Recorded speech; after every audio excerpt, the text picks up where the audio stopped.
Imagine a 30-something man who still lives in his parents' basement, spends his days playing video games, and dodges any talk of job applications or long-term plans.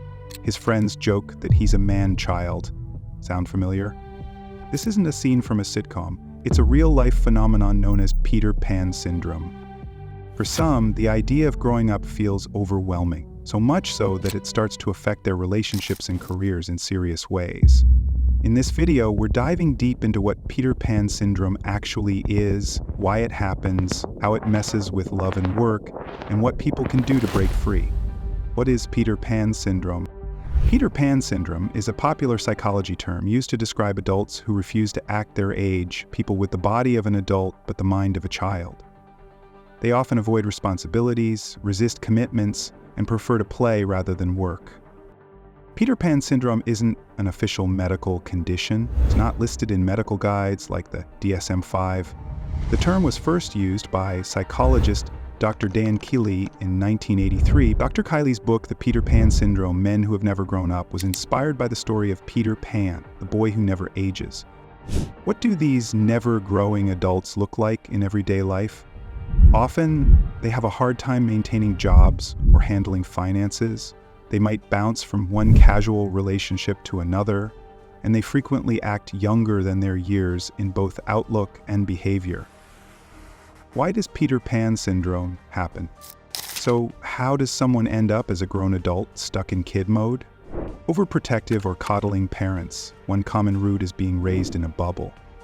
If parents do everything for their child, never assigning chores, fixing every problem, the child never learns how to handle responsibility. Permissive or indulgent upbringing, no rules or consequences can also lead to Peter Pan-like behavior.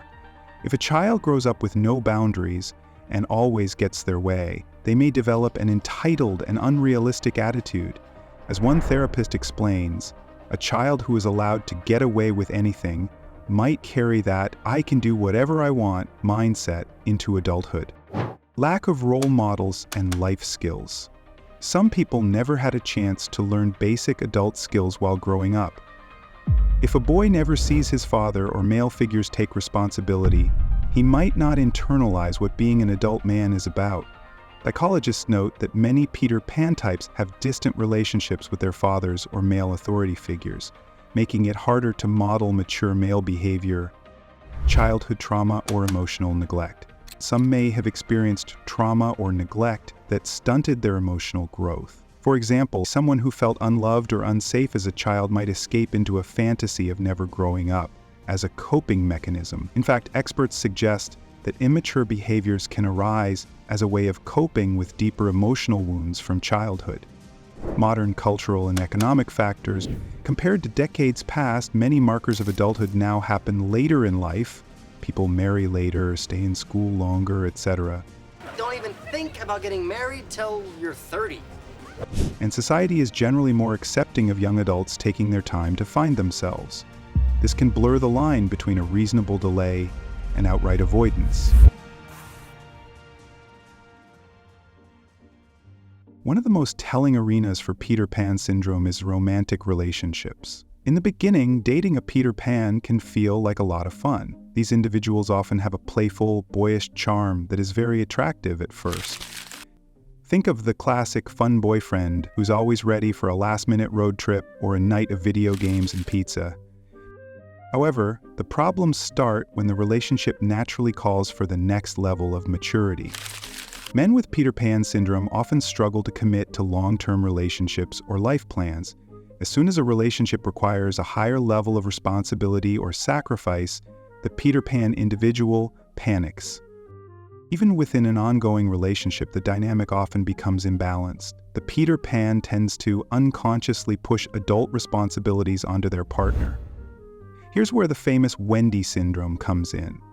In J.M. Barrie's story, Wendy is the girl who goes to Neverland and ends up acting like a mother to Peter Pan and the Lost Boys.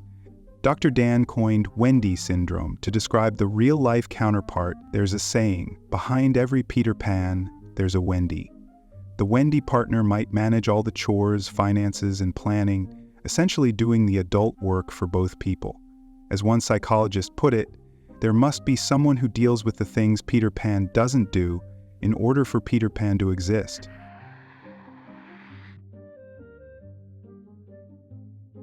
Peter Pan syndrome has definitely made its mark on pop culture.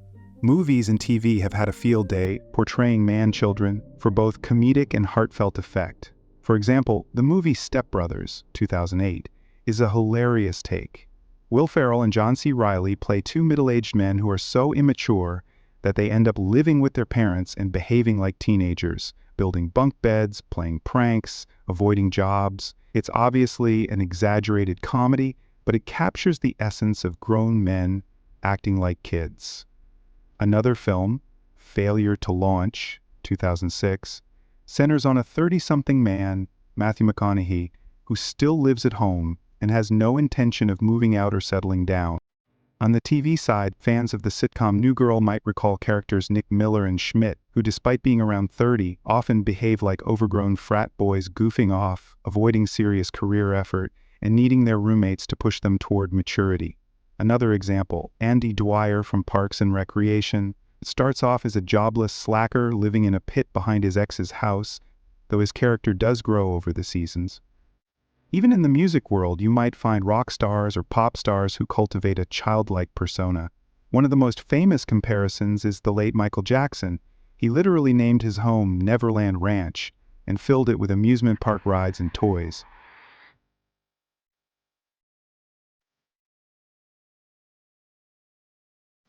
Now, what if you're on the other side of this? Perhaps, as I described, the Wendy Syndrome and the frustrated partner, you thought, oh gosh, that's me. Or maybe it's your son, brother, or friend who fits the Peter Pan description, and you want to help. Here are some tips. Set boundaries. This is the top advice from psychologists. Peter Pan syndrome needs an enabler to keep going. If someone else is always handling the adult responsibilities, the person with Peter Pan syndrome won't feel the need to change. For example, if you've been lending money, set a boundary.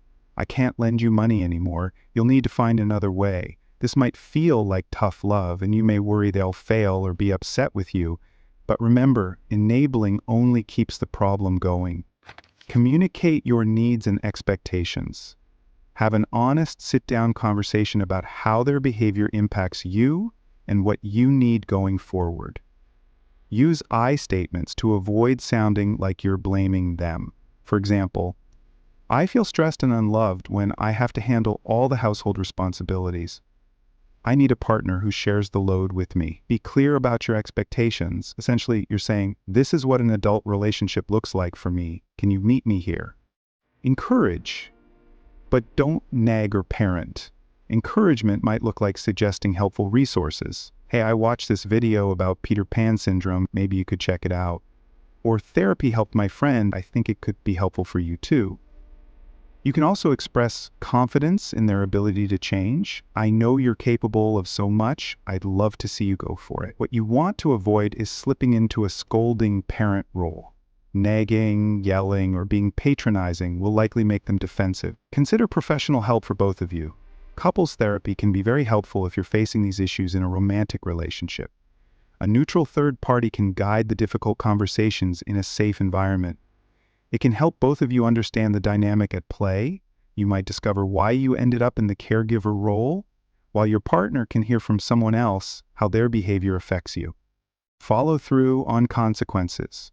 If you set boundaries or ultimatums, be ready to follow through.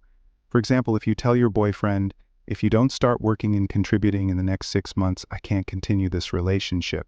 You have to be serious about it. Empty threats will only show him that he can continue his behavior without consequences. Following through might lead to a breakup or a difficult period, and while that's painful, it may be necessary. Some people with Peter Pan syndrome only change when they risk losing something important. Self-care and support for you. Being involved with someone with Peter Pan syndrome can be emotionally exhausting. Make sure you're taking care of your own mental health. Maintain your hobbies, your friendships, and your personal goals. This not only helps you stay happier, but it also sets a positive example for your partner. Finally, if you found this video helpful, please give it a thumbs up, subscribe, and share it with others. Perhaps you know a friend who jokes about adulting being hard. Growing up is a journey. not a destination, and it's never too late to start that journey. As the saying goes, age is just a number. Maturity is a choice. Thanks for watching, and until next time, remember, you have the power to write your own next chapter.